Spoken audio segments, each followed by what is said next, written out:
So welcome to another episode of BetaTalk, and as you can see, well, if you are watching it on YouTube, I'm being filmed for this one because I've got two very, very important guests, two friends of mine, Nick Baylis from Castrads and Rob Nezard from UK Radiators. Now these two people are very, very important in our industry because they represent a part of our industry, radiators, that don't often get much attention. We all, most of us have got radiators in our own homes. They're a pretty simple device, but if you get the radiator wrong, you can have all sorts of trouble. And there has been some things been going wrong in the radiator market for decades, maybe. Actually, we'll probably talk about that. And these two gentlemen are the gentlemen that I recognise, and other engineers in the Guild of Master Heat Engineers recognise as really pushing hard and trying to get the things in the radiator industry right for all the good engineers, well, all the engineers out there and homeowners. And they're both within something called MARC. We'll talk about MARC. So there are other radiator manufacturers within MARC who have been doing and working hard to get some changes. And this will be going out on National Radiator Day, hopefully. So welcome to the show, Rob. Rob, and you and I have done a video before, haven't we? And welcome to the show. Nick, just explain what that video was that we did, because we're going to sort of expand on that a little bit, aren't we? Yeah, absolutely. Well, so the last podcast we did, I came on to talk about another video, a video that I had made, or myself and Callum had made actually, where we made a short 7-minute documentary to show that there are radiators being sold throughout the UK with significantly overstated heat outputs. What we did in that video, we purchased 5 radiators from 5 different retailers. We took them to Bizria, which is a lab that is a UCAS accredited lab for testing and verifying radiator heat outputs. And we showed that those radiators were being advertised with heat outputs that were overstated by up to 38%. So then you invited me on to come and talk about that, and I had a good chat about the background behind the video and everything that we did in the run up to creating the video, and obviously all of the stuff off the back of it that we were trying to do and how we were trying to take that forwards and trying to get some change to kind of happen within the industry. And so obviously that's why we're here today, to come and talk about the progress and what we're up to now, and everything that's happened since that video went out. And and luckily there's been a bit of progress, and I'll come to you in a minute, Nick. So just for the audience, what if you've been keeping abreast of what's been going on in the heating industry, so you might be from the third sector, sort of watching what's going on. You've got all these people are learning about the importance of designing systems. So you've got all sorts of software now, platforms that have sprung up. Some are being funded, etc., etc. Great stuff. So people are doing the design.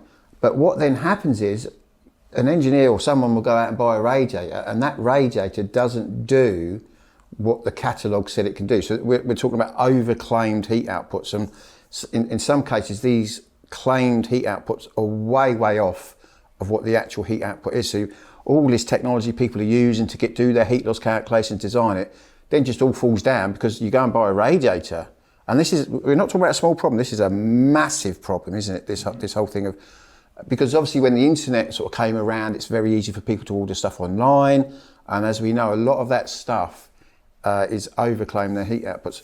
So Nick, you're involved in something called MARC, which is the Manufacturers Association for Radiators and Convectors, and you've all been sort of meeting, that the members have been meeting, which is part of the HHIC, which I can be critical of sometimes, but the MARC thing I think is working.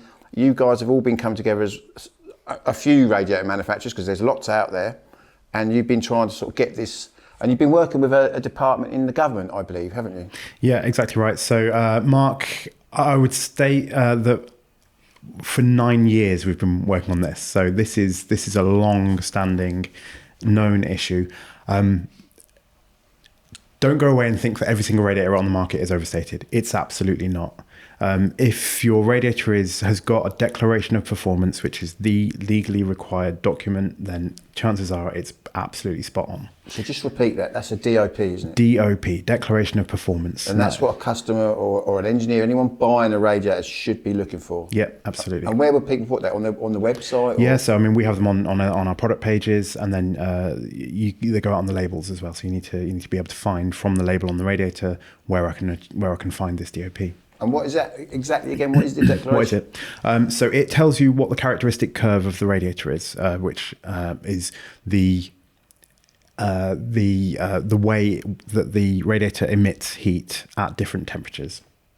The two really important numbers that the declaration of performance includes is the factor Km, which is effectively the gradient of the line, and the exponent n, which is how that line changes with temperature. So how the line bends, if you like. So there's a bit of maths involved there, so I might try and sort of dumb that down to explain for sort of people who are interested but might not understand the maths. So basically, I think one of the problems is with radiators, and this is one of the issues that you and I were talking about, because we've got lots of friends that are gas engineers, and they're great people, that they're repairing your boiler when you really need repairs. So in some cases, that's keeping people alive.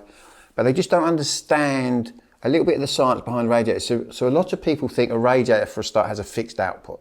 Well, it doesn't. I mean, its output is dependent on what the temperature of the water is inside it. And as people are learning, we don't always need hot water in rads. We never really have.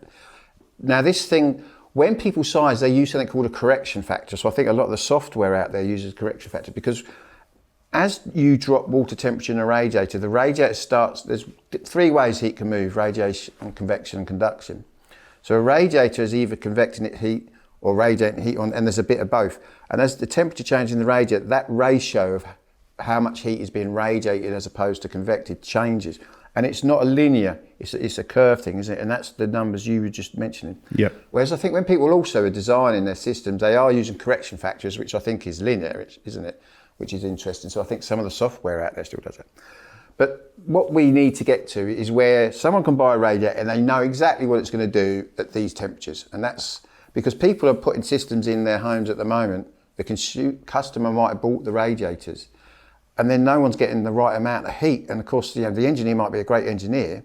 They can't visually look at a radiator and think, well, I think that's an overstated power output. They're having to rely on the information that they get either in the manual or the product specification. I mean, is this a really big issue still, even though you guys have been working on this for 9 years? Is it still an issue? I think it's fair to say that we've not made much headway in those 9 years until just recently. So a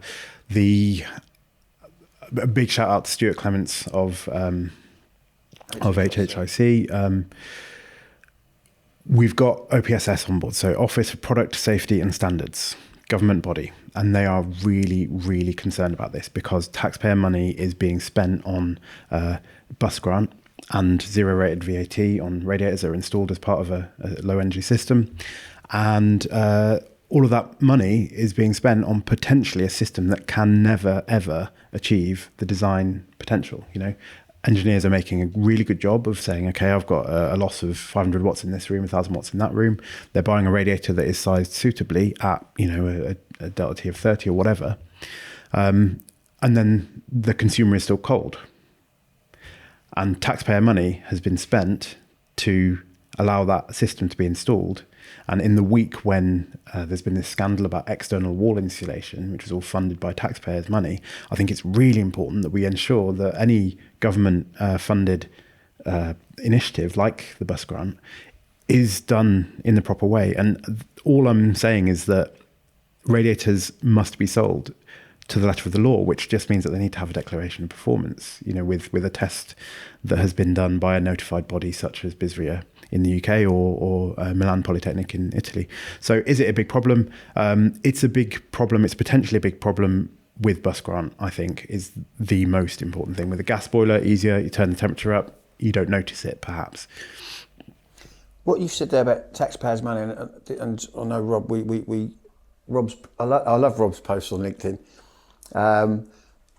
I think people forget that bus grant is tax people, because so people will say, you get a free heat pump installed, or you'll get it free. You might pay a little bit on top.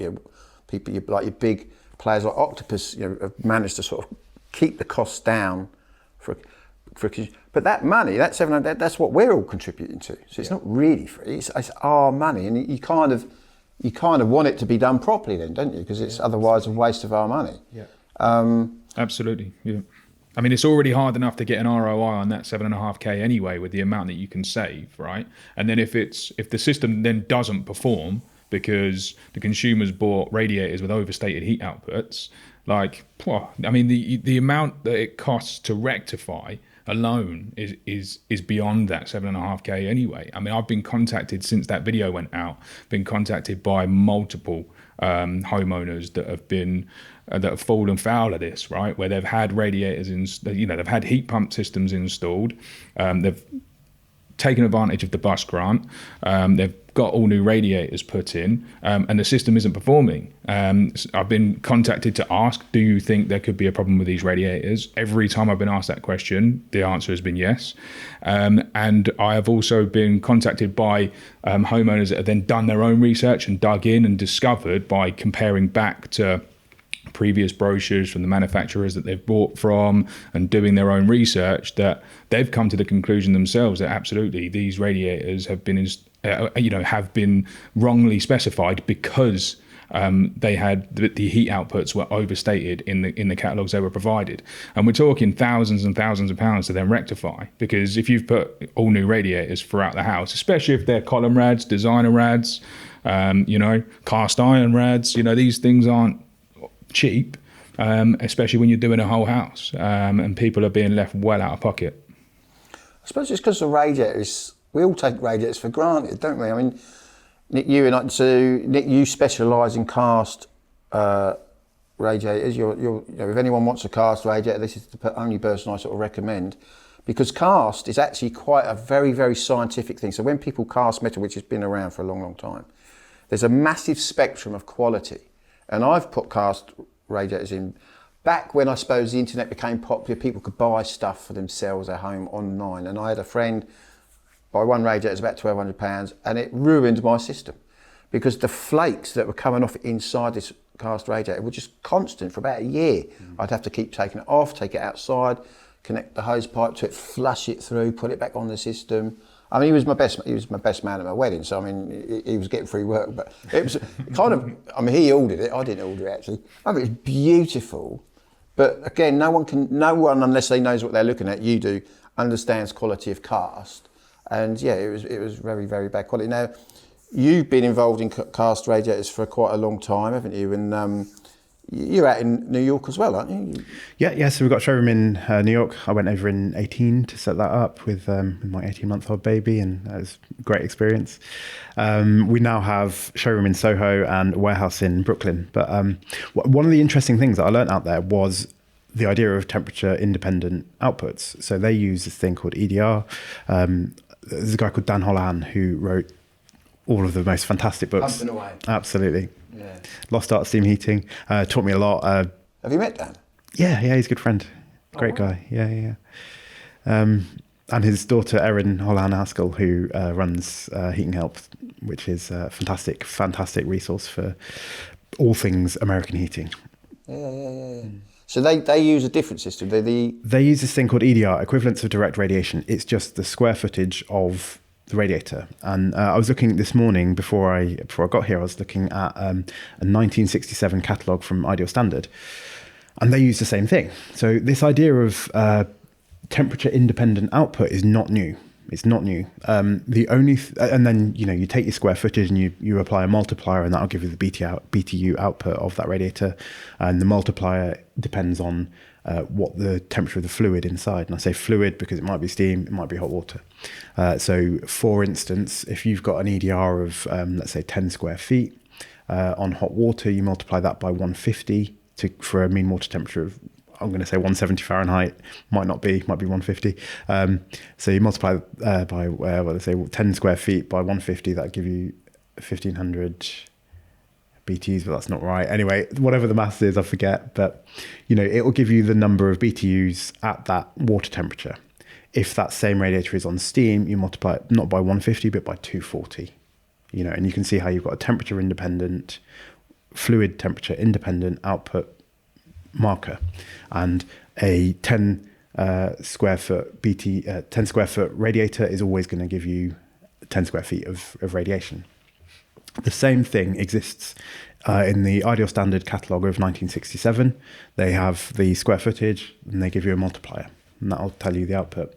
We stopped doing that in the UK, and at MARC there has been talk of introducing a temperature independent output. And I think it's a good idea, especially as we move towards lower and lower system temperatures. You want to, you don't want to just know that it's 1,000 watts, because that doesn't tell you much.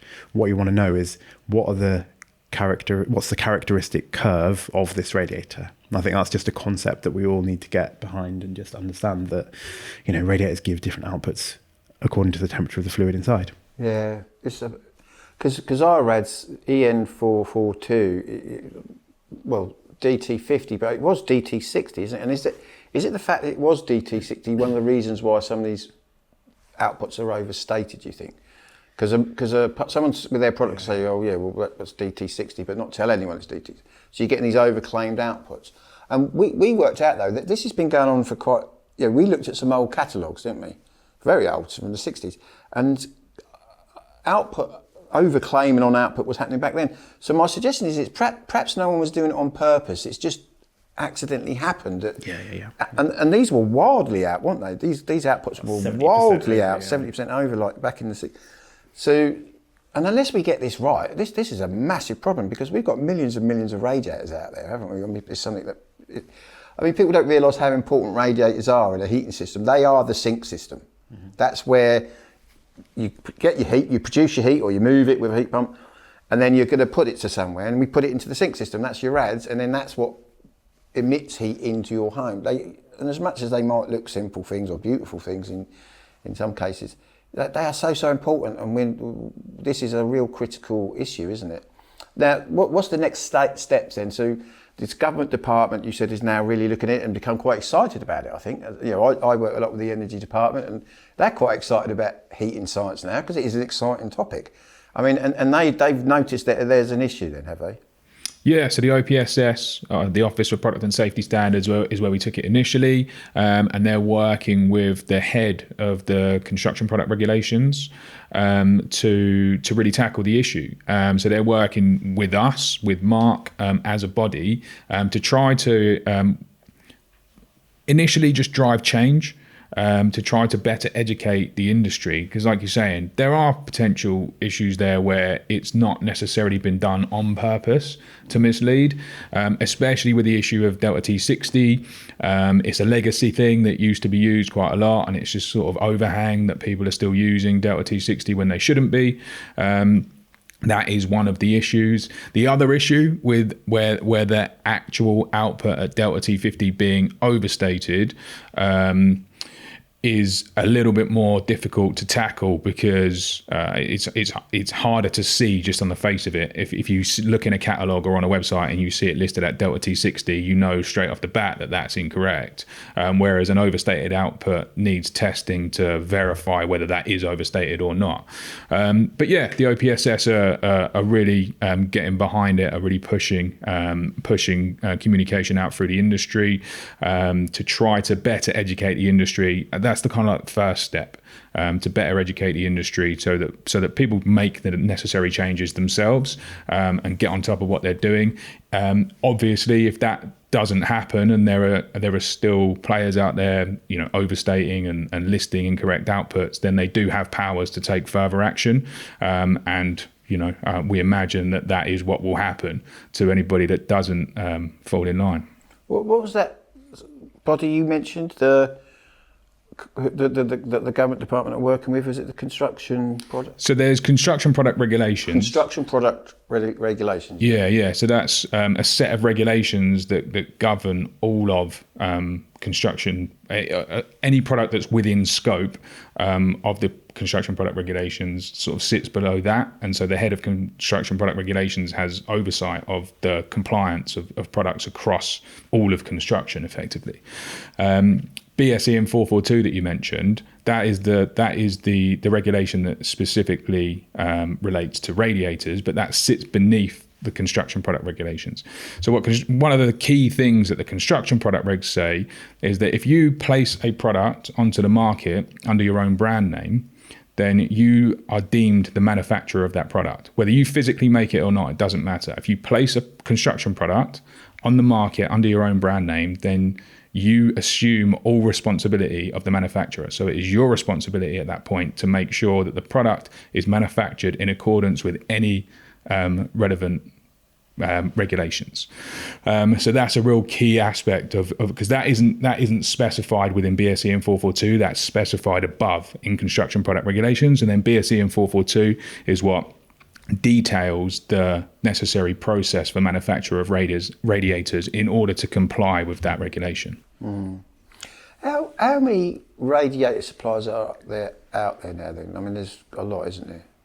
I mean, and that's, I suppose, so I could set up a radiator company tomorrow, find some factory in Turkey or Asia that makes them, and then I could overstate or overclaim output. I've got no quality control, but I can then go on, I'm buying from Alibaba or whatever I want. Anyone can sell radiators in this country, really, can't they? But they are supposed to be doing it in a way where they have to state this DOP, isn't it? Declaration of Performance. But no one knows. Most engineers have never heard of DOP. Most consumers, definitely not. So how do we get them to understand that this is something quite important and or to be aware of it? Quite hard, I suppose, especially with consumers. We can probably do it with engineers, what we're doing today, or getting it out there to the trade to help them understand. But it's going to be quite hard because there's so many rad companies online, isn't there? Yeah. I mean, anyone and everyone sells radiators. Even if they're selling bathrooms, they sell radiators as well. Or yeah. And everyone's, making them in-house and all of that. There are only really a pretty small number of radiator factories out there that supply. I should say that you made the first ever car section for a radiator ever. Well, not ever. Since 1971, that's got stopped. But you made one the other day, didn't you? Yeah, we were making for a glorious period of a few years in Walsall. We were casting beautiful, beautiful sections of radiator in Walsall, machining them in Stockport. Really, really proud of that. And then the foundry went bust, and we had to go back to Turkey, which was. It's still great quality. It was really important to me that we managed to make them in the UK. At some point we might again, but there's just not that many foundries left in the UK, especially the big foundries that we need for a tall radiator.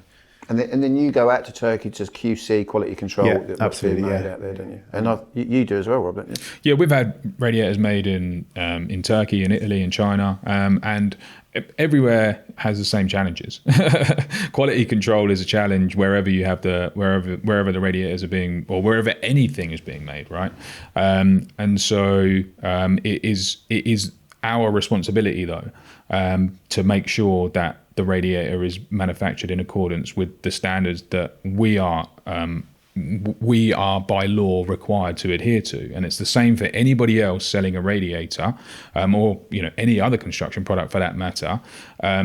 If they place it on the market under their own brand name, they are responsible. So it's not, quality control might be hard, doesn't matter. You could go on Alibaba or anywhere else and find a radiator and buy it. But as soon as you put it on the market, there are laws that you have to adhere to, and you should be aware of that, right? And so that's kind of what we're trying to do at the moment. It's being tackled from both ends. So we're trying to get the message out there, trying to do things like this and to get it out into the press, just to spread that message from that end of the market. So an education piece, but then obviously the OPSS are contacting businesses at the other end of that kind of market, so that so they are doing what they're doing in the background, let's say. Well, they're contacting manufacturers. They are contacting, yeah. And so, like I say, it's or sellers. Yeah, sellers effectively, because the vast majority of sellers will sell the product under their own name. So they are then deemed a manufacturer. And that is a thing that a lot of people don't really realise. So that's, I think that, there are people out there that think, well, I can, it's not my responsibility as a seller. I'm buying it from such and such. It's their responsibility, but it's not. The DOP also has to make its way throughout the supply chain. So it has to come all the way through the supply chain from the manufacturer to any distributor or any reseller. It has to be passed on. So at the point of sale, there should always be a DOP available, whether that's a manufacturer selling to a distributor selling to a retailer selling to a consumer. There should always be a DOP at every stage of that, at every transaction throughout that process. So, I mean, you were saying 9 years you've been do you finally think you're getting somewhere, or do you think it's still going to take a bit of time? I mean, I think it'll be a work in progress for decades to come, but I think that that government involvement has really, really helped us. And I think that we are also, we were distracted.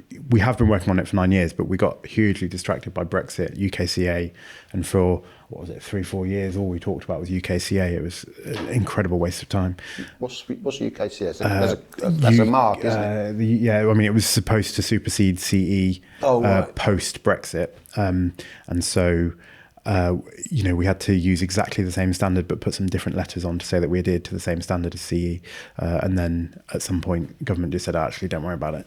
So, because wasn't there a point where all rads were going to have to get tested at the one UCAS centre we've got in the country, and that would have took years and years and years. Yeah. Because a lot of this stuff, like you said, it's one of the polytechnics in Milan. A lot of this stuff gets detected. Is it? Yeah. So I mean, a lot of the radiator manufacturers are European based. Yeah. People like Zender, people like Ursap, and of course they use the test house closest to them. And these are water chilled chambers with very precise instrumentation that allows you to check the flow rate, the temperature in, the temperature out, and calculate what the output is at different temperatures.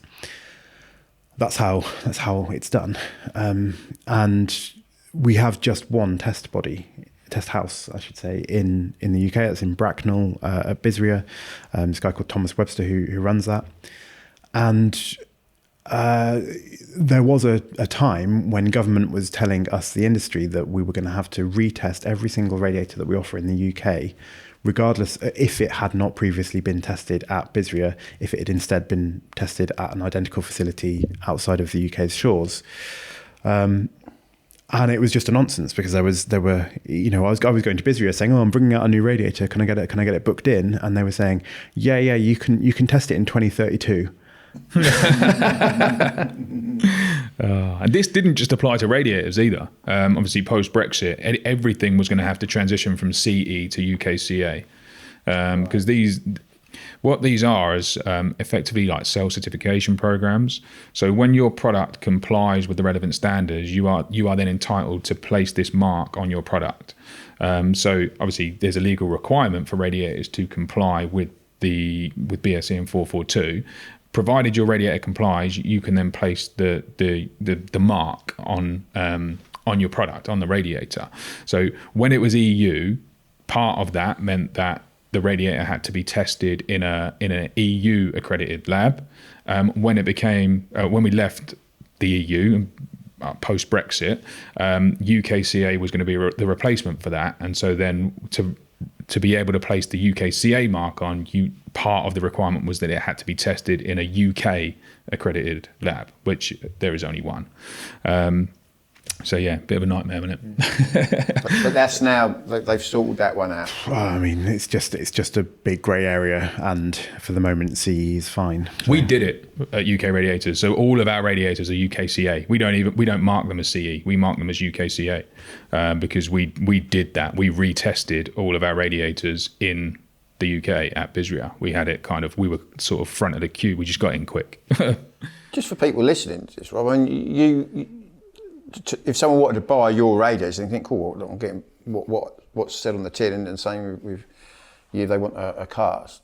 It's online. They go online, don't they? They have a showroom they can go to. For us, yeah, we're purely online, ukradiators.com. Yeah, and you're online, Nick? We are online, but we're also, we've got a showroom in London on Fulham Road. We sell through various resellers across the UK. Yeah. People like the Radiator Centre, and other. Do either of you do different colours? So, I mean, you're pressed steel panel radiators. I mean, do you do different We don't colours? really do pressed steel panel rads, to be honest. No. We primarily column radiators like this one, and tail rails, designer rads. So you'll just explain for people who can see this. This is a column rad. Mm-hmm. Yours are column rads, but yours are cast. And what's this? Steel. Yeah. So lighter, quicker to heat up, lighter weight. But I'm sure Nick would say that there are benefits of cast iron over steel. But well, I mean, that's an interesting point. So probably people might think you two are competitors, and in some ways you are. But I mean, as I want people to, you two, if I was to pick two people in the radiator industry that are doing most for this industry, it's you two. And you've become quite good friends over the years working together within MARC, haven't you? Yeah. So you don't actually see yourselves as competitors, even though you are selling essentially the same product. But you're selling proper products, aren't you? It's a big market. I've got an awful lot of respect for what Rob does. I think his website with, what do you call it, the Trust Mark? Is that what it's called? The stuff that you've done to show that it's a big green box on your website. That says, right, the FE verification. That's yeah. I think that's fantastic. I think you do a really good job of demonstrating to people the integrity of your product and your processes. It's a big market. There's plenty of room for all of us. We serve, a niche. We are cast iron. It's expensive. It's a different, it's certainly not going in everyone's home. It's a niche. It's beautiful. How on earth did both of you get into radiator industry? I mean, your dad ran a reclaim yard, isn't it? Where a lot of the old cast iron rads we used to take to sell once we pulled them out. And perhaps some people back in the day were regretting smashing them up. I know people that used to do that, and the baths. And how did you get into the radio? Me, I was just a bit of a kind of lost youngster, if you know what I mean. So spent a lot of years just in and out of trouble. Didn't really go to school. Well, I went to school, but didn't really finish school. And so when I left school, I just went from job to job to job, and then eventually, I think I saw an advert on TV, right, for eBay, and a light bulb went off, and I just went, that's what I need to be doing. I need to be buying and selling. I kind of remembered something from my youth, because I never wanted a job. I just always wanted to buy and sell things. So I used to say, what do you want to do when you're older? I just want to buy and sell things. But that's not a job. You need to think of a proper job. Well, like I say, I was probably early 20s, saw an advert for eBay and thought, I can just buy and sell things. The internet is here, right? So I just started buying products and selling them on eBay, and I spent God knows how many hours making very, very little money, but was happier than anything because I didn't have a job anymore. I was working for myself. I was doing that for a number of years, and like I say, it was very difficult to make any money. And then, so I needed to get a job. I needed to earn more, and all I was doing was selling on eBay. So I started looking for jobs working for online retailers, and I found an online retailer local to where I am, Colchester, that was selling plumbing and heating, bathrooms and radiators and all that kind of stuff online. So I went and started working there. And so that's how I got into the industry. Me and the owner of that business then set up a wholesale company selling radiators to other online retailers, and then that evolved into UK Radiators in 2020. So long story short, that's how I got it. And like I say, I suppose you got into it sort of through the reclaim yard your dad was running, or somehow. How did you get into radiators? Yeah, so my dad had a reclamation business that was selling, among many other things, reclaim radiators. So on a Saturday, I used to take apart old radiators. He then sold that business, moved over to the Caribbean with his retirement pot, which dwindled for various reasons. And he came back with a limited amount of money and bought a couple of containers worth of radiators from China and started selling them to the contacts that he'd made through the reclamation business. They weren't great quality, and over the years we started to recognise what was and was not good quality in the new radiator market. And in 2016 we developed our own line of radiators that's called Mercury, with help from a guy called Simon, who I then poached from his then employer, and he's part of the furniture at Castrads. He's I think the world's only active cast iron radiator designer, I think.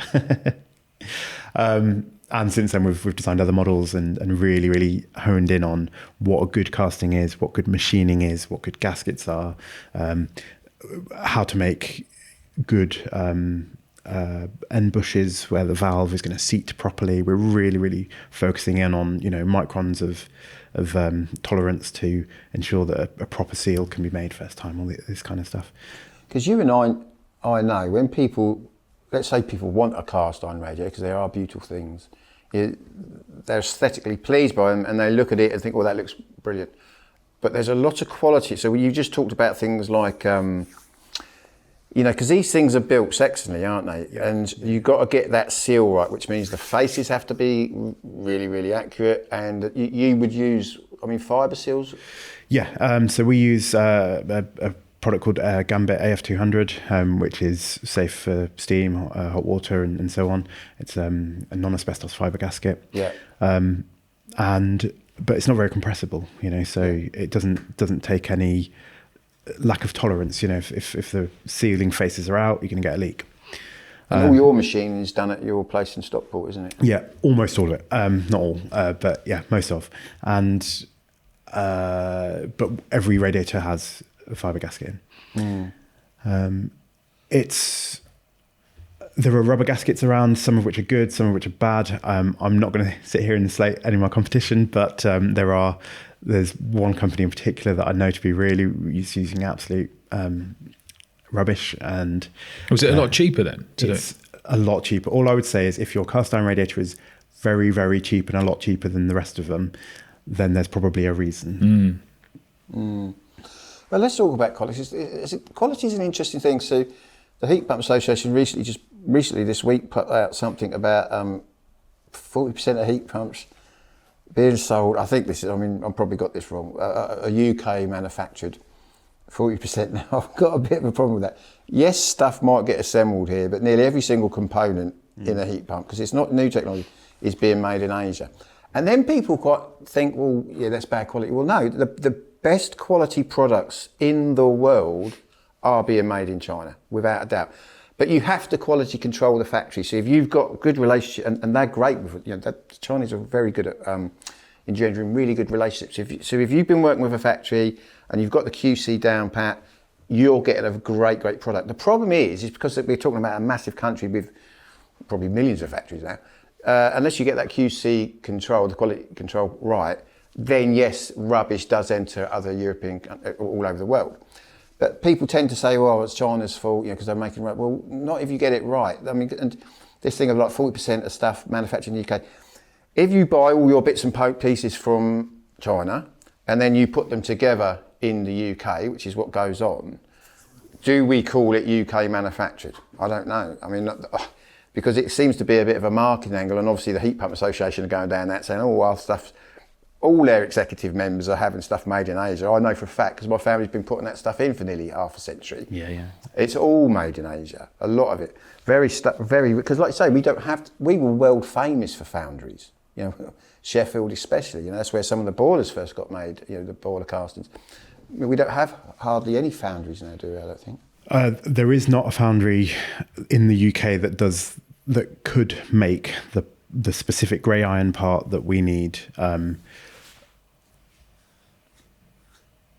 I think that's true to say, yeah. When we've tried. We make cast iron pans. We've got this other business called Hornbeam. We went to them. They're called Urac in Poole. They make brake discs. They're fantastic quality foundry. The size of their line is something like 600 by 500. Most of our radiators are more than 600, and they don't want core sand in their mix because it's going to cause issues with the casting. Foundries are the Asian foundries making radiators are devoted to cast iron radiators, and that means that they can really finesse their process. So it's actually, if you're making one thing, then you get really good at that. If you look at Le Creuset, they make pans. Lodge in America, they make pans. They finesse their sand, they finesse their mix, they use just the right amount of coal, just the right amount of bentonite, just the right amount of inoculant for that product, for that specific product.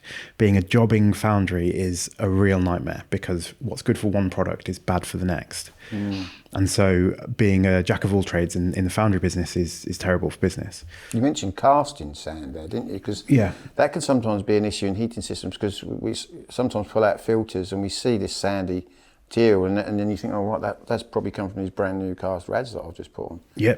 Happened in my house. So Damon Blakemore installed my heat pump and my system got blocked up. These are our radiators. We need to get better as an industry at flushing radiators. It's going to be a problem the more we do. But I know Damon. Damon is one of my favourite heating engineers in the UK, and he put your system in, didn't he? Yeah. But I think that was the sand from because obviously stainless steel heat exchangers is a process where, and as much as Wiesmans are probably making the best Premier product at the moment, sometimes they might get things, and I think that was that stainless steel exchanger, not your radiators. So the sand that I was pulling out of the filter in the first instance, which was in the summer and there was no heating on, the sand was yellow. The sand coming out of our radiators is black, and there was a lot of yellow sand. And then when the heating came on, there was a small amount of black sand. So draw from that what you will. When you sell your radiators, do they come pre-flushed? So yes, absolutely. There's a cleaning process, a whole cleaning process. Yeah. Is that a problem with other suppliers? They don't do that process properly? I'm sure that the good suppliers out there do. They absolutely do.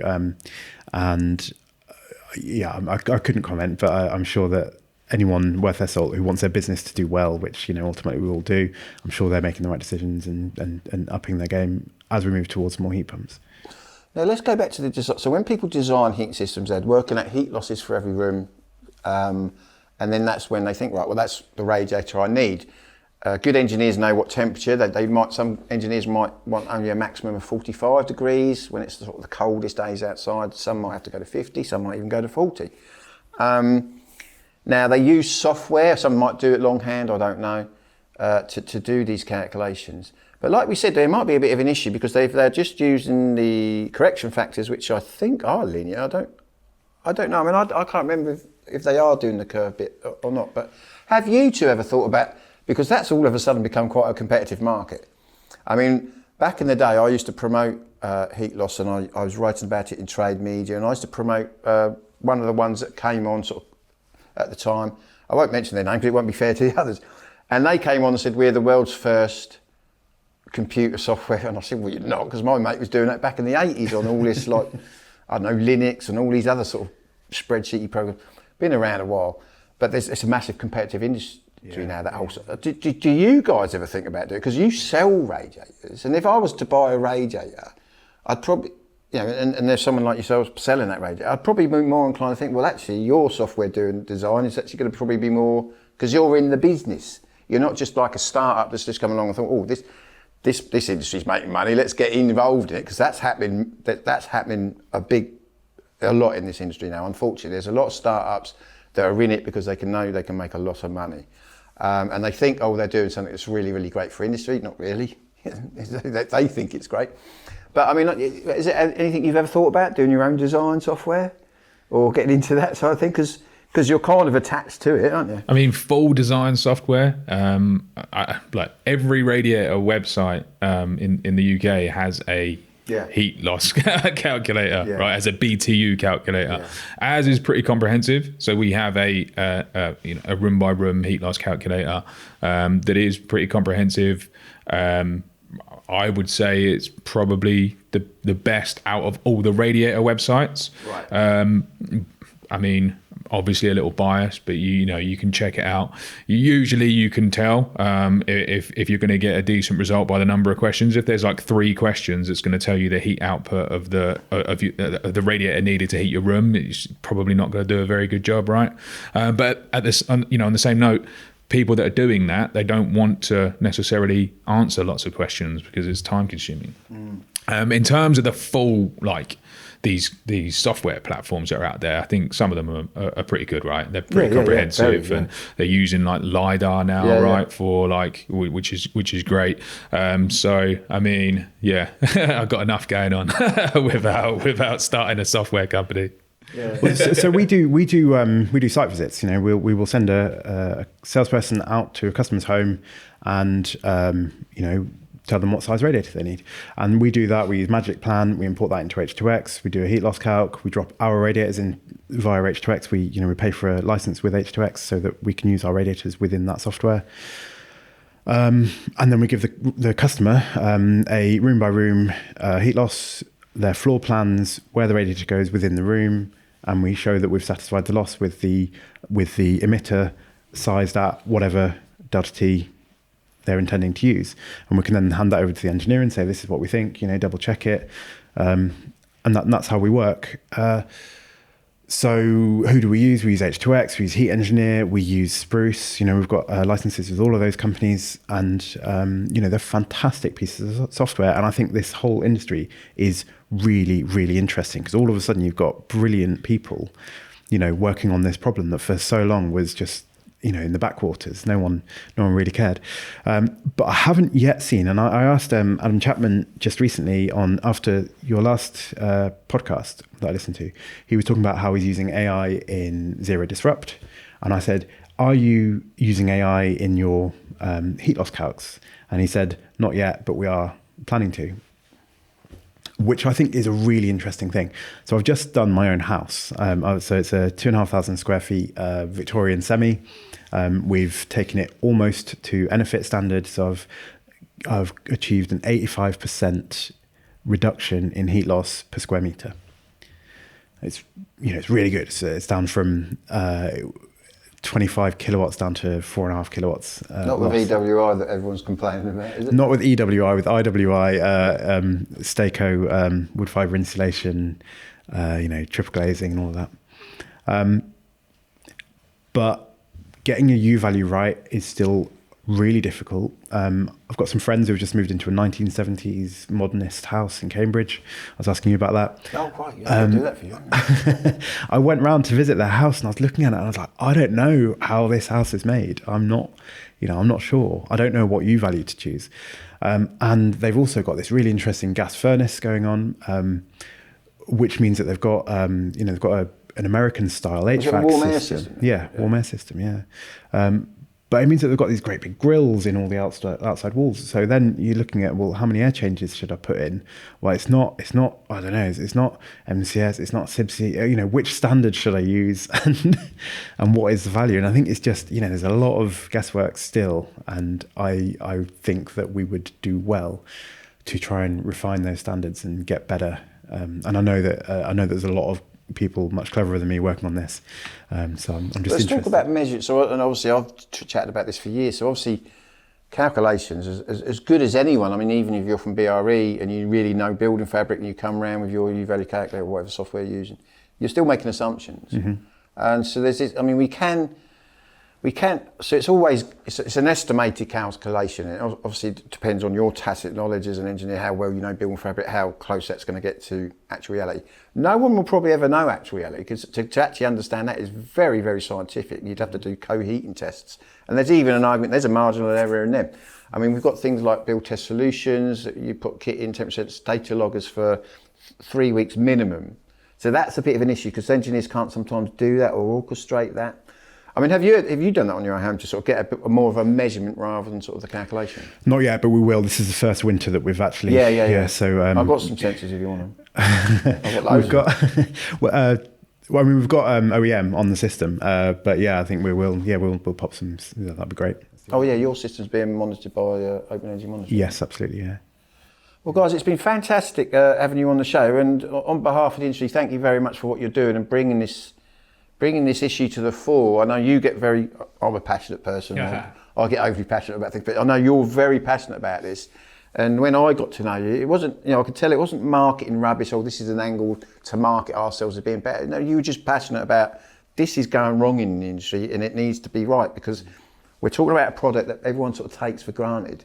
Your boiler breaks down, your heat pump breaks down. We kind of know that there might be things wrong with that kind of the sector, but everyone just thinks these are just doing their job. But as we know, a lot of them out there aren't doing their job. Well, they're doing their job, but they're being overclaimed what they can do. You asked earlier, what do we want to get out of this? And I think it's really important to state a few things. First of all, I think industry recognition that declarations of performance are important would be a really good starting point. That's one thing, I think. Another thing is raising the profile of MARC. I know that HHIC, EUA gets a lot of flack. MARC is doing a really good thing in trying to raise standards in the radiator industry. MARC, Manufacturers Association of Radiators and Convectors. If you're buying a radiator from a member of MARC, and I would love to use this as an opportunity to invite more people to join MARC and make the whole thing, the more members we have, the more cash we've got, the more we can spend on addressing this issue. Yeah, definitely. Yeah. I have a question though. What is the story with you and HHIC? You mentioned earlier something about what's the story there? Oh, well, simply, I'm probably their biggest critic.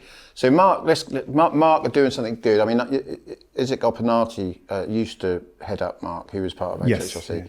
He's not there now, and he's been on the podcast. So HHIC, Heating and Hot Water Industry Council, for a long time are our industry's body. And basically all manufacturers, whether you're boiler, cylinders, inhibitor, joined HHIC, and it works on a turnover. So the more turnover you make in the UK, you might be a European manufacturer, but the more turnover you make in the UK depends on how much you pay them.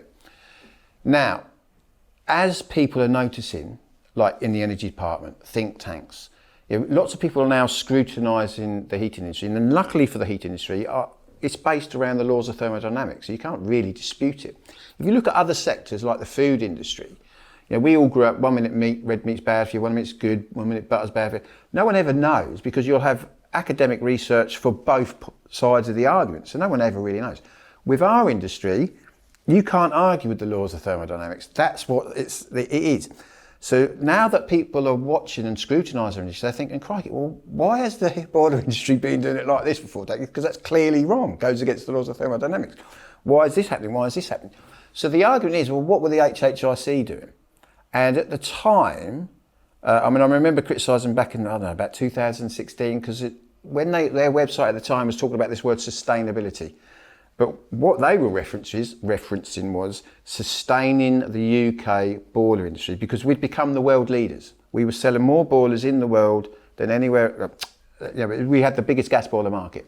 And they wanted to sustain that because it looks good for jobs. There was one reason that was happening, is because our boilers were breaking down quicker than anyone else's, and they got replaced. That's why we're selling more. And you could argue the HHIC didn't do what they were supposed to be doing.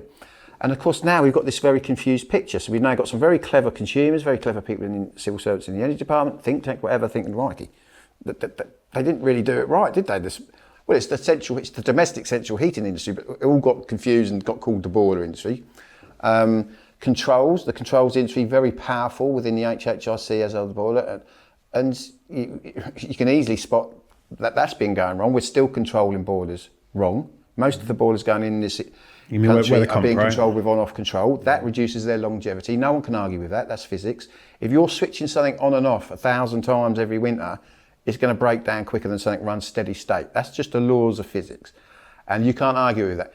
And of course, then the HHIC went all hydrogen, as they should. That's part. There's nothing wrong with them, but they did proper lobby it. So you've had arguably not a lot being done in the HHIC. And they get loads of money constantly going from every single manufacturer that's selling stuff in the UK joined the HHIC. I can see some manufacturers actually pulling away from it, because what benefit has it done for society? I don't know. I mean, there's some lovely people in it, don't get me wrong. I never get personal. It's the same with the Heat Pump Association. At the moment, they're not doing what they should be doing. Now, ironically, you've got people now at the top of the HPA who have been in the boiler working groups for the HHIC for the last 3 decades. They're the ones that were lobbying for hydrogen. These same people are now in the Heat Pump Association. To me, it doesn't make sense. To the good engineers, it doesn't make sense. They're out there doing all this work, working really, really hard. I mean, you just mentioned Damon. Damon's those guys work so hard. What support's he getting? You've got millions and millions of funding going left, right and centre to all these think tanks or whoever that just talks about our insurance report, aren't putting heat pumps in. We could all name, I can name easy over 100 people putting heat pumps in today. They're not getting any support. But if you talk about a heat pump, you can get funding. It's all a bit skewish. So that's, there's no one personally in the HHIC, but I don't think they've done what they could have done. And I still think that. The MARC is within, the HHIC has the Hot Water Association, obviously got MARC. They could be doing a lot more. And obviously it's got the inhibitor, the big inhibitor chemical boys within the HHIC, quite powerful. And they've been fighting back against VDI 2035, which is how we protect the radiators from corroding.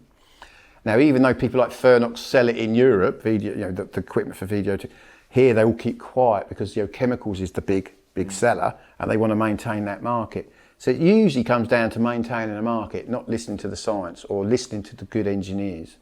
That's your criticism. and so that's where there's a bit of tension there, or because like Nick did ask if some of the guys from MARC wanted to come on, and they was a little bit unsure because obviously I'm on it. Yeah. So I just wondered like what that was, because I would think if there was stuff that you'd said that they disagreed with, then they would just come and challenge you on it or talk to you about it. And I mean, I'm sure you'd have them on, right? Yeah, without a doubt. Like I say, the people are great. There's a lot of, I grew up in this. My grandfather would have been going to these kind of, he was on British Standard board meetings, he wrote the standards for off-deck, so I kind of grew up around this whole industry and how it all works and marketing and that. And, unfortunately, the marketing went down the path of let's sell as much stuff as we possibly can, forget the science. Now, you can understand, that's understandable. As much as I criticise whoever, that is understandable, that's how it went. But right, we've got the whole world talking about the heating industry now. Let's do what we should be doing. And these associations and organisations are the ones that should lead from the front. They're the ones that we should be following.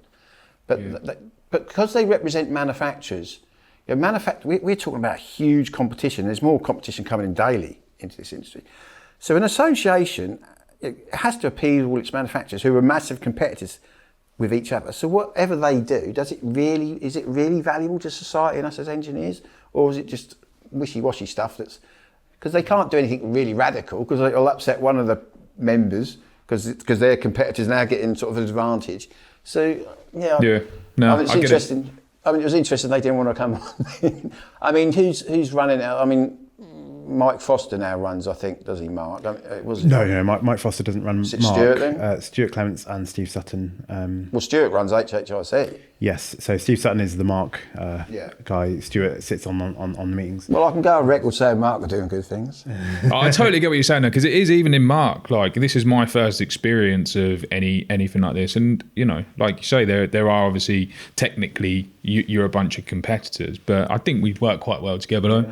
It can be difficult to get as much done as you necessarily want, but then we have our own individual voices as well, so we can obviously go off and do our own things, and that's part of what we're doing, like what we've done with the video, and we've got more to come on that, like what I was talking about earlier with the case studies. And I would have liked to have done that as like within MARC effectively, but certain things you need to sort of step outside and just go and do it, so that's what we're going to do on certain things, but then just work within the organisation as much as we can.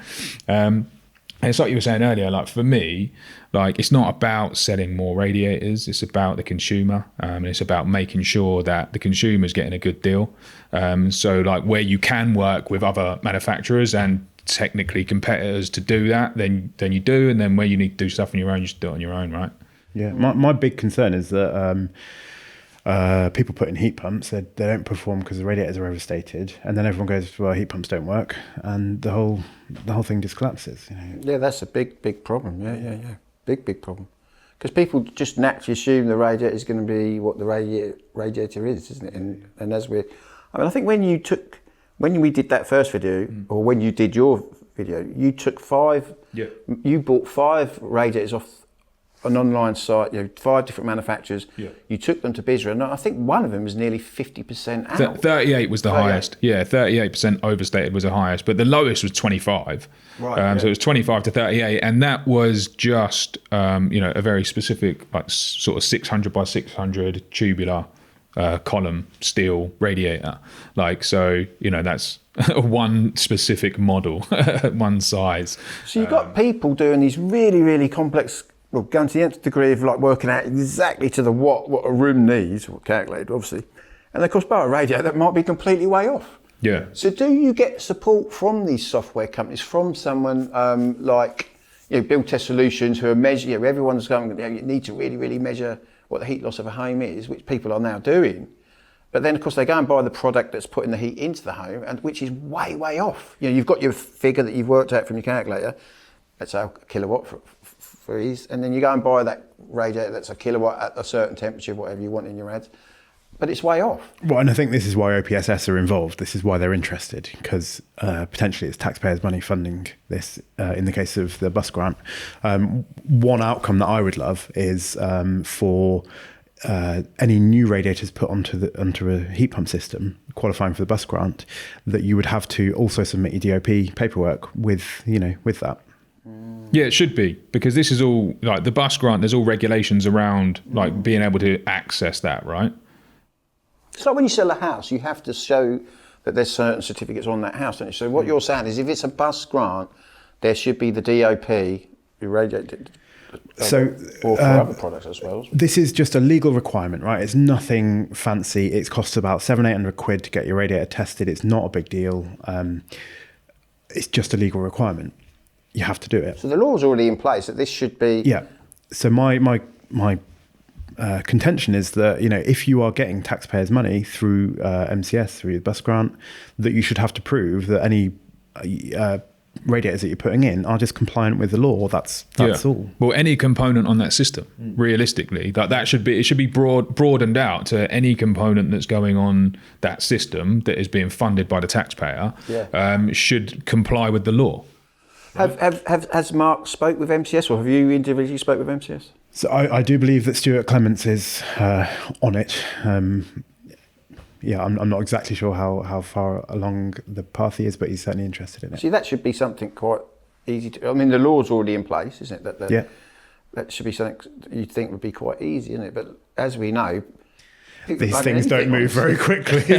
People bung anything on the system that then the taxpayer's paying for. Yeah. I think this is something people don't realise. It's taxpayers' money. I mean, I'm a big critic of the heat pump training grant, which again is taxpayers' money. Over 5 million of it. 9,000 people been given a certificate by LCL Awards, who are part of the Heat Pump Association, and none of them can put heat pumps in. Very few of them, and that's all funded by us taxpayers. Yeah. Just to give people certificates, to make the certificate companies lots and lots of money, and the training centres. I won't mention the training centre, who's the biggest training centre now in the country, because they laughed at me the other day. They said, every time you criticise us, our numbers on our courses go up. Because they're not a well-known brand name yet, and gas engineers wanting to sort of to get that certificate haven't heard of them. And of course, every time I come along and criticise them, they reckon, and they've told me, they sent me an email saying, we keep criticising us because our enrolments go up every week. You criticise us on LinkedIn. But yeah, they're executive member of the Heat Pump Association, making most of the money out of my tax, which I struggle to pay. So look, we all run businesses. It's a big thing tax. I don't want it wasted. Well, I think this is actually quite a big opportunity for like MCS and this type of organisation, because there's a clear issue here. Like, we've proven it to be the case. The OPSS are involved. There's an opportunity to prove that actually what you exist for a very, very good reason, because you can actually adapt to the necessary circumstances in the market to prevent issues from taking place. Because there are people that I've heard sort of criticising the amount of paperwork and all of this kind of stuff that's involved to be able to access the bus grant and all of that. I don't know the ins and outs of all of that, but to me, this just seems like an opportunity to work with the industry to drive change and improvement, and to add value in that situation. Because if you can implement something very, very quickly that says exactly what Nick just said, that radiators that are being installed must be supported by a declaration of performance, you can prevent so many more of these issues from happening. And as I say, we've got a video that we're working on at the moment, which is like real life case studies of people that have been hurt really badly by this. It's going to be a very, very good video, right?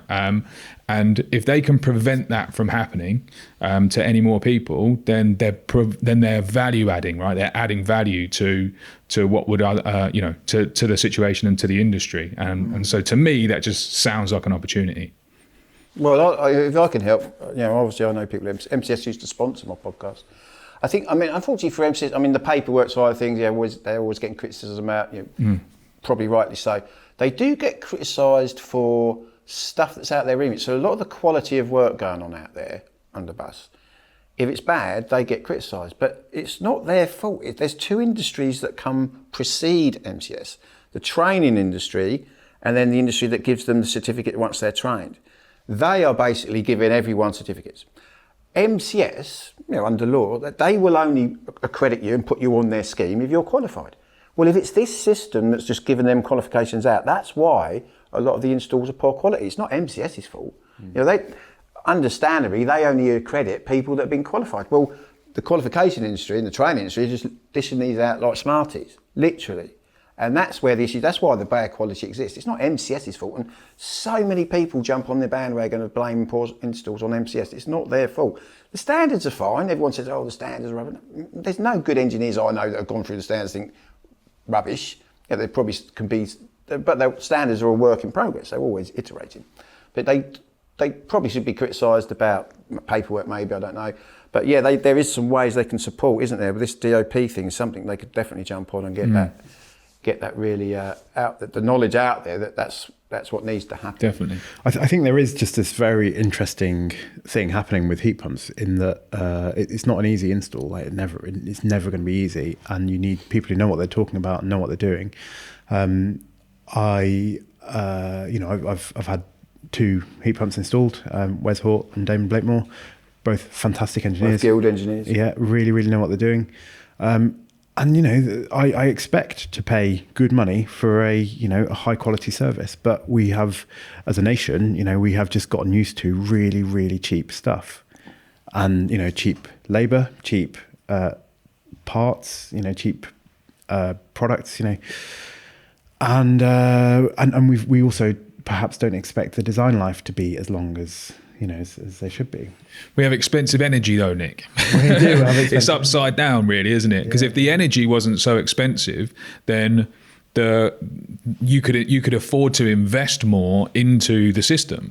But where the energy is so expensive, you don't want to pay. People can't afford to invest so much in the system, and it's sort of almost upside down, because like you say, labour and everything that goes into to designing and installing a great system does have a huge amount of value. I'm not saying energy doesn't, but it's like we end up overpaying so much on the energy side that it makes it so much more difficult to be able to afford good quality installations.